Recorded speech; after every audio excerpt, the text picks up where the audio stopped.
Då var den här SJ T23 från Jeko. Den här modellen har väl blivit ett år försenad ungefär och vi ska väl ta och kolla om den var värd att vänta på. Häng med!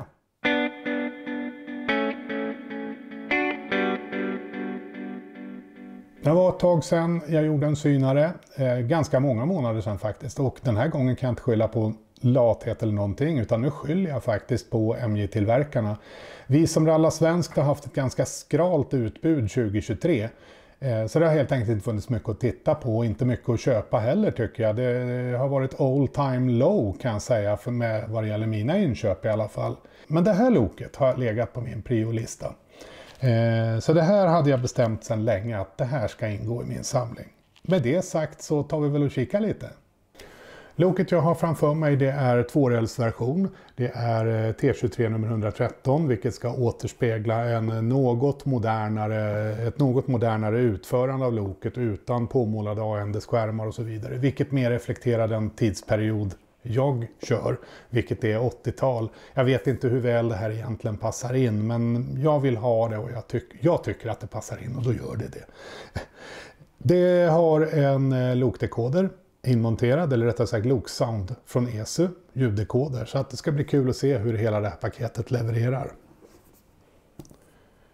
Det första också jag noterar, det här är en sån här bagatell, men när jag håller i den här förpackningen så upplever jag direkt att den här förpackningen håller ett snäpp högre klass än vad Jekos förpackningar brukar göra. Den ser ut som de brukar göra, men finishen och känslan är något helt annat. Så att, ja, bagatell men kul att se. Den var svår att få upp i alla fall. Den sitter ihop ordentligt.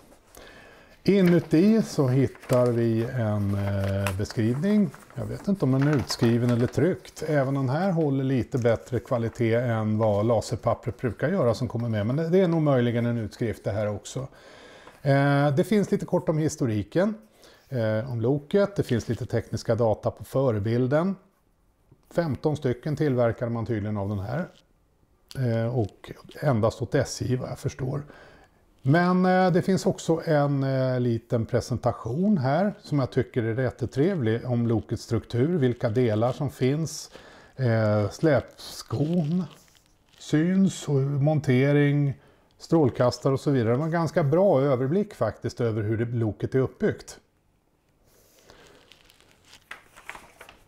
På baksidan så hittar vi hur man plockar isär loket och då ser jag att man måste vända hjulen, står det någonting om här, för att exponera skruven, och det kanske vi ska ta och titta på sen.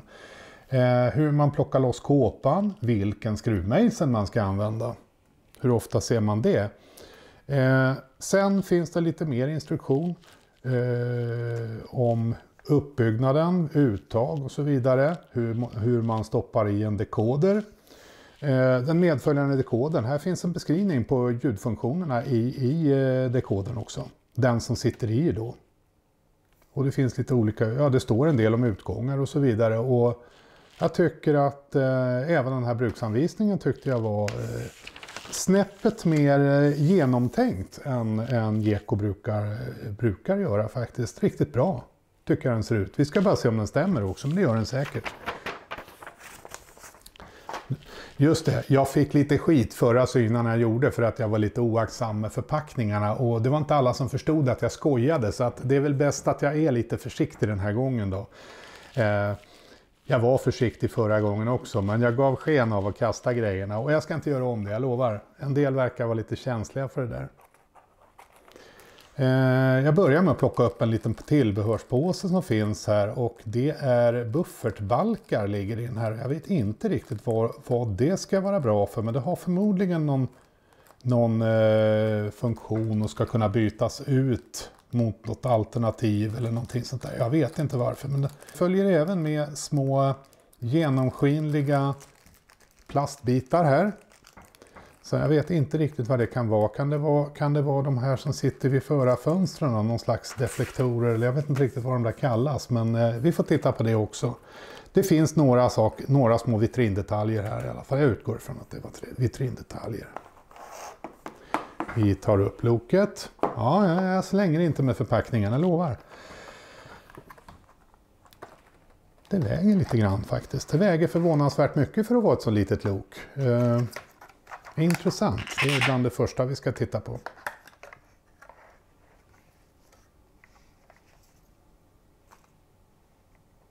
Tar vi upp den. Oj, ja det är förvånansvärt tungt. Det är förvånansvärt tungt. Och jag ser några saker till. Var försiktiga när ni öppnar det här kan jag säga. För jag ser nu att det sitter lite små, jag vet inte om det är antenner. Nej det är det inte, det är någonting annat. Olika detaljer, det är jättefint utförda ledstänger och annat. Var försiktig hörni när ni tar upp den här. Det finns mycket detaljer här som man kan skada och ha sönder. Det är inget för barn om jag säger så det här loket. Det kan jag se direkt, det är inget för ungarna att leka med. Tungt och snyggt. Riktigt snyggt. Jag skulle säga att inte bara att förpackningen och beskrivningen håller en högre utseendeklass än Jeko brukar göra. Alltså Jeko brukar göra snygga lok, men det här vet det tusan om det inte är det snyggaste de har gjort på länge. Ska jag ta och väga loket.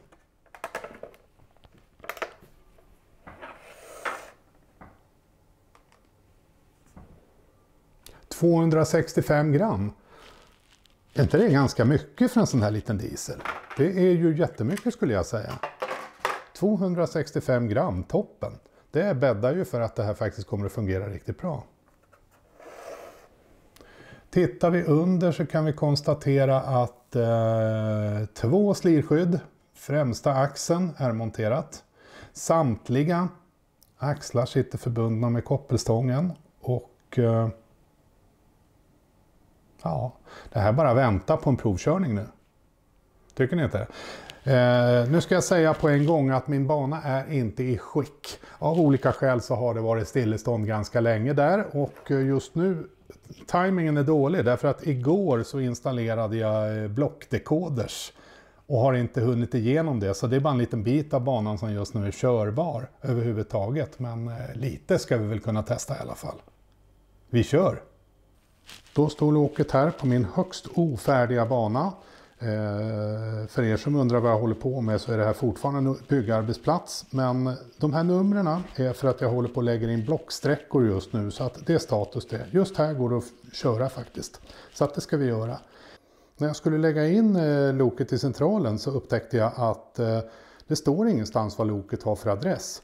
Men det var snabbt löst. Det var inte defaultvärde 3 som det brukar vara på dekodrarna. Men sen insåg jag att på andra försöket att numret står ju på loket. 23 är den korrekta adressen att lägga in. Jag tänkte väl börja bara se om jag oinkört och allting kan få det här att krypköra något sån här.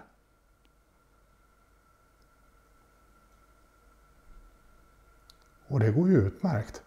Riktigt bra till och med. Jättefint mjukt åt det hållet. Inga problem. Vi prövar åt andra hållet.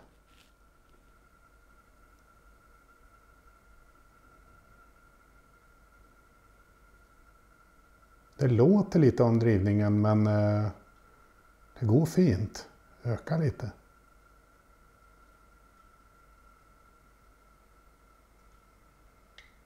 Loket går jättefint. I alla fall krypkörning så här. Vi tar och kör lite mer då.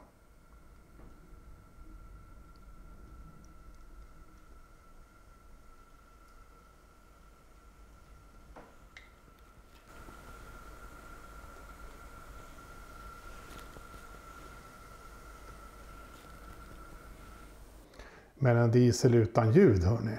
Det kan vi väl inte hålla på med.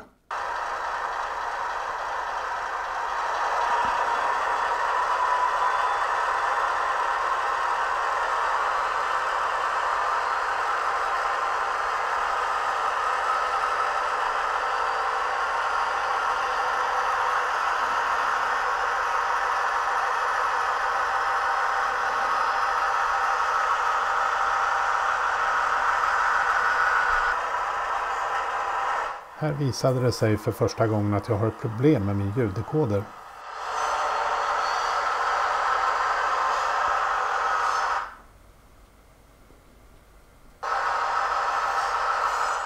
Ljudet stängs av korta stunder och första gången här så trodde jag det var ett strömavbrott, men det visar sig att nej, det är det inte, det är något fel.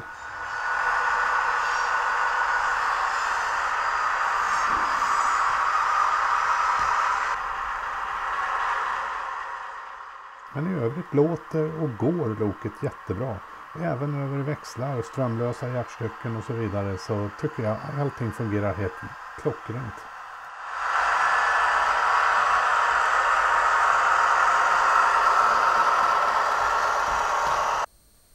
Vi ska ta och titta lite på några ljus- och ljudfunktioner.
Sen ägnade jag en liten stund åt att undersöka det här med dekodern och det visar sig att det är 2 minuters intervall.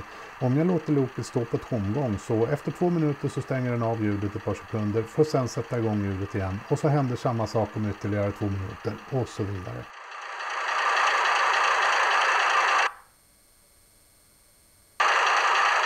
Jag är tämligen säker på att det här är någon dekoderinställning av något slag eller någonting med ljudfilen så jag får väl helt enkelt undersöka det här med MJ Hobby och se vad han kan göra.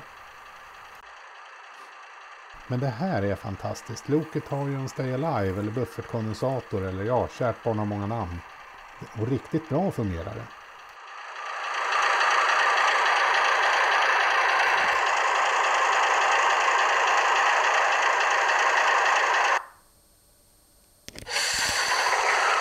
Helt suveränt Eko. Så här vill vi ha det på alla lok. Ja, nu har alla tillverkare nästan börjat med det här och jag tror banne med att det bara är Märklin kvar som fortfarande inte har fattat. Och så körde jag mitt vanliga lokplågeri, det vill säga dragkraftmätning. 0,55 Newton mätte jag upp ganska konsistent. Jag hade någon hypotes om att det här loket skulle dra olika bra i olika riktning med tanke på att slirskydden satt i ena änden och jag upplevde att det var lite olika viktat fram och bak men det drar lika bra i bägge riktningar. Som referens drar ett Rocco RC 0,8 Newton och Decas MX drog 0,65 när jag mätte upp det, dock utan slirskydd. Så det här är rätt bra. Vi ska ta och göra en liten isärplockning också. Som syntes av bruksanvisningen, se till att skruvarna är fria. Jag använde faktiskt ett bits direkt och tog med fingrarna för skruvarna sitter inte hårdare än så. Man ska vara väldigt försiktig med de här skruvarna. För övrigt så är jag väldigt förtjust i den här lokvaggan som det heter från ESU i skumgummimaterial och lägga loken i när man skruvar. Den har en magnetremsa här på mitten som man fångar skruvar med och det tycker jag är helt fantastiskt. Nu tar vi och separerar kåpan från chassit och det går väldigt lätt. Och vad glad jag är att se att det är skruvat och inte något jäkla brytande och bändande. Och här hänger ett kretskort lite löst. Det ser ut att vara kondensatorerna. Alltså det ser ju jätteprydligt ut här inne. Kvalitetsmontage. Snäppet högre än hur Jeko brukar se ut inuti faktiskt. Riktigt snyggt. Och mycket riktigt, det är kondensatorerna som sitter här. Jättefint att Jeko har börjat med det här också. Dekodern har vi här monterad ovanpå. Väl åtkomlig. Och högtalaren har vi här bak till. Det är en sån här fyrkantig högtalare av lite modernare slag. Den låter väldigt bra också.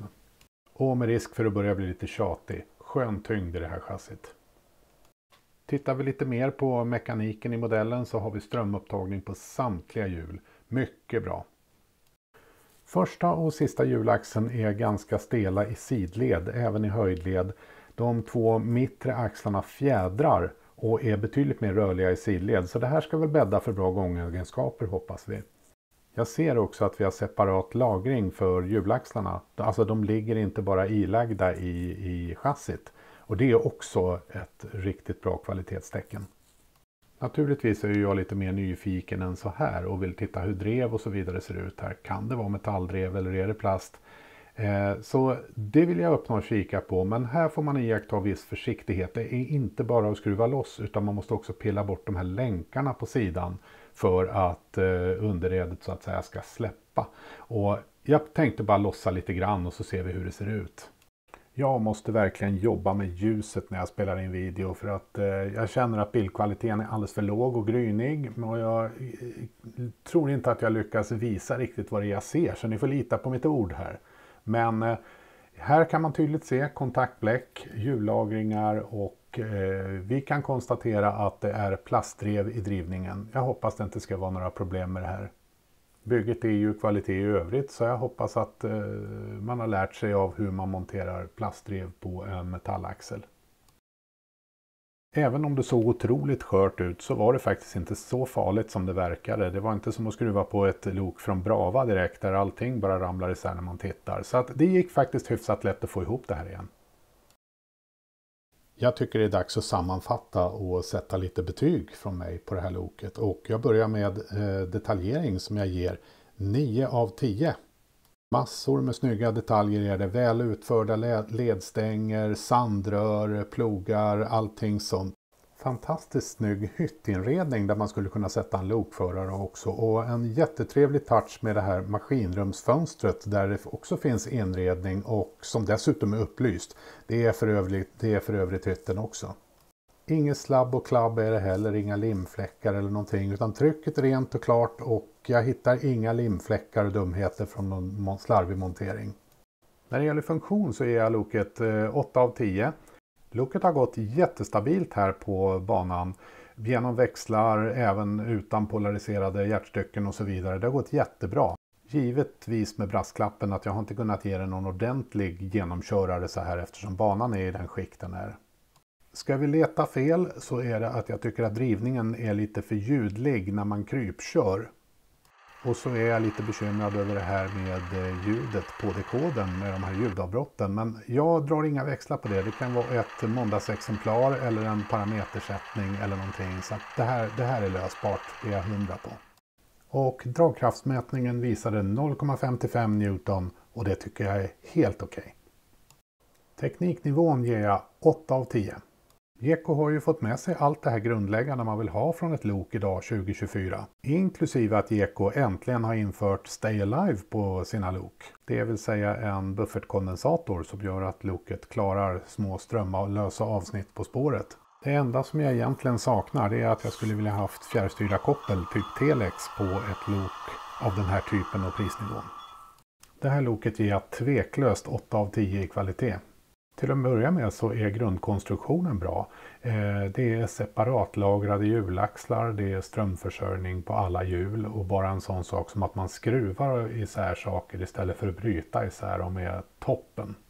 Allting är dessutom prydligt och snyggt ihopsatt och hade man bara fått metalldrev här så hade allting verkligen varit top notch.